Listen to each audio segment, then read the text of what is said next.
I want to start, though, with a paradox.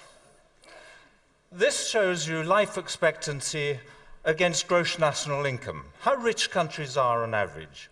And you see the countries on the right, like Norway and the USA, are twice as rich as Israel, Greece, Portugal on the left. And it makes no difference to their life expectancy at all. There's no suggestion of a relationship there. But if we look within our societies, there are extraordinary social gradients in health, running right across society. This again is life expectancy. These are small areas of England and Wales, the poorest on the right, the richest on the left. Not a difference between the poor and the rest of us. Even the people just below the top have less good health than the people at the top.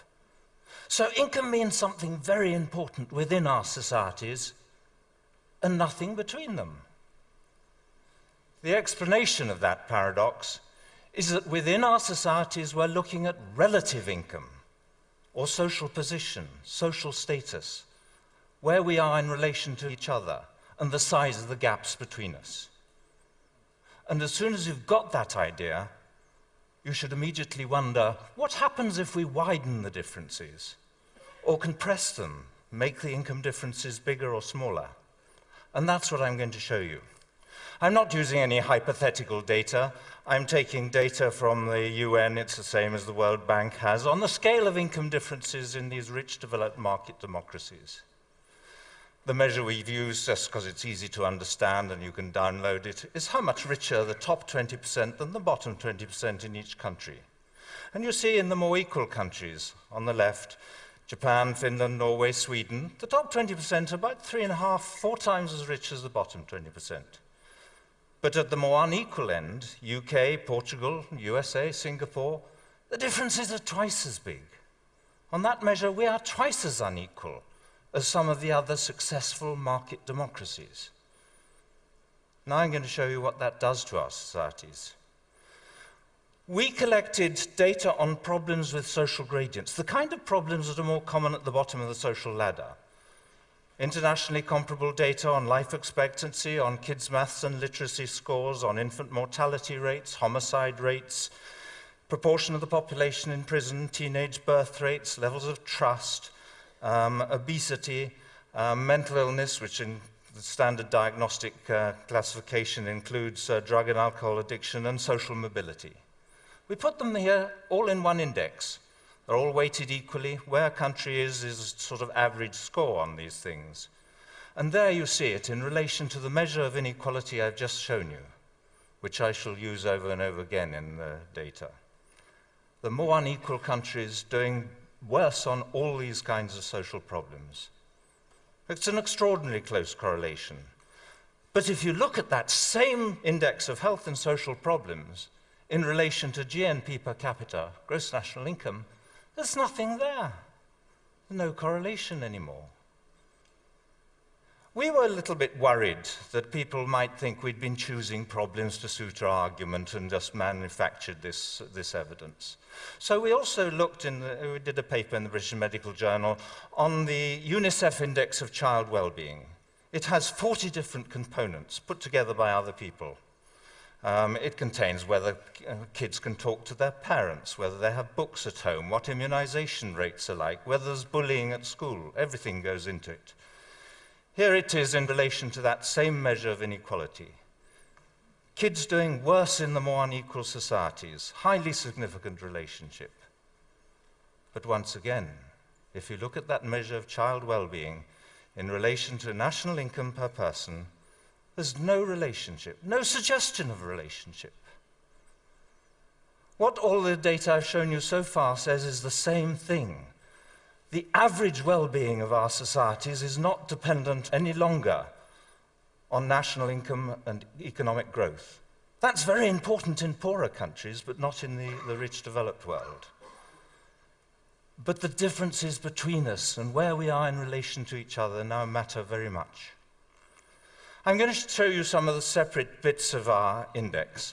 Here, for instance, is trust. It's simply the proportion of the population who agree most people can be trusted. It comes from the World Values Survey. You see at the more unequal end, it's about 15% of the population who feel they can trust others. But in the more equal societies, it rises to 60 or 65%. And if you look at measures of involvement in community life or social capital, very similar relationships, closely related to inequality. I may say we did all this work twice. We did it first on these rich developed countries, and then as a separate test bed, we repeated it all on the 50 American states, asking just the same question: do the more unequal states do worse on all these kinds of measures? So here is trust from the General Social Survey of the federal government related to inequality. Very similar scatter over a similar range of levels of trust. Same thing is going on. Basically, we found that almost anything that's related to trust internationally is related to trust amongst the 50 states in that separate test bed. We're not just talking about a fluke. This is mental illness. WHO put together figures using the same diagnostic interviews on random samples of the population to allow us to compare rates of mental illness in each society. This is the percent of the population with any mental illness in the preceding year.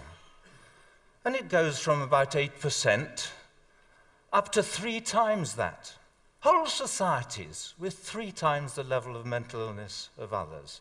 And again, closely related to inequality. This is violence. These red dots are American states and the blue triangles are Canadian provinces. But look at the scale of the differences. It goes from 15 homicides per million up to 150. This is the proportion of the population in prison. There's about a 10-fold difference there, log scale up the side, but it goes from about 40 to 400 people in prison. That relationship is not mainly driven by more crime. In some places that's part of it. But most of it is about more punitive sentencing, harsher sentencing. And the more unequal societies are more likely also to retain the death penalty. Here we have children dropping out of high school. Again, quite big differences, extraordinarily damaging if you're talking about using the talents of the population. This is social mobility. It's actually a measure of mobility based on income. Basically, it's asking, do rich fathers have rich sons and poor fathers have poor sons? Or is there no relationship between the two? And at the more unequal end, father's income is much more important. In the UK, USA, and in countries, the Scandinavian countries, father's income is much less important. There's more social mobility. And as we like to say, and I know there are a lot of Americans in the audience here, if Americans want to live the American dream, they should go to Denmark.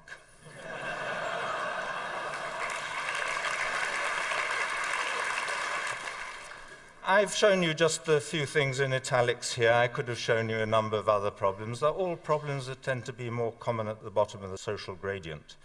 But there are endless problems with social gradients that are worse in more unequal countries. Not just a little bit worse, but anything from twice as common to 10 times as common. Think of the expense, the human cost of that. I want to go back, though, to this graph that I showed you earlier, where we put it all together, to make 2 points. One is that in graph after graph, we find that the countries that do worst, whatever the outcome, seem to be the more unequal ones. And the ones that do well seem to be the Nordic countries and Japan. So what we're looking at is general social dysfunction related to inequality. It's not just 1 or 2 things that go wrong, it's most things. The other really important point I want to make on this graph is that if you look at the bottom, Sweden and Japan, they're very different countries in all sorts of ways. The position of women, how closely they keep to the nuclear family. They're at opposite ends of the poles in terms of the rich developed world. But another really important difference is how they get their greater equality. Sweden has huge differences in earnings, and it narrows the gap through taxation, generous welfare states, generous benefits, and so on. Japan is rather different, though. It starts off with much smaller differences in earnings before tax. It has lower taxes. It has a smaller welfare state. And in our analysis of the American states, we find rather the same contrast. There's some states that do well through redistribution, some states that do well because they have smaller income differences before tax. So we conclude that it doesn't much matter how you get your greater equality as long as you get there somehow. I'm not talking about perfect equality, I'm talking about what exists in rich, developed market democracies. Another really surprising part of this picture is that it's not just the poor who are affected by inequality.